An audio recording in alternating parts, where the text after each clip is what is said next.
जहाज पर सवार शेरू और उसकी बेटी चिंटू थे। ये दोनों एक लंबे सफर पर निकले थे और यह दिन उनके लिए बेहद खास था। चिंटू अपनी मासूमियत में जहाज के किनारे पर जाकर लहरों को निहार रही थी। वह हर बार लहरों की आवाज पर हंस पड़ती। शेरू उसकी हर हरकत पर नजर रखे हुए थे, लेकिन तभी अचानक जहाज ने एक झटका खाया और चिंटू का संतुलन बिगड़ गया। वह सीधे समुद्र की गहराई में जा गिरी। शेरू ने बिना एक पल गंवाए समुद्र में छलांग लगा दी। लहरें उफान पर थीं और आसमान में काले बादल छाए हुए थे।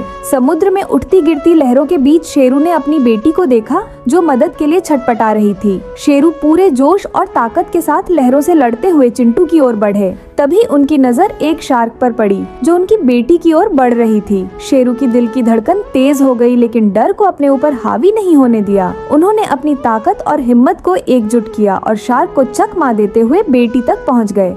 उन्होंने अपनी बेटी को गोद में उठाया और उसे कसकर पकड़ लिया।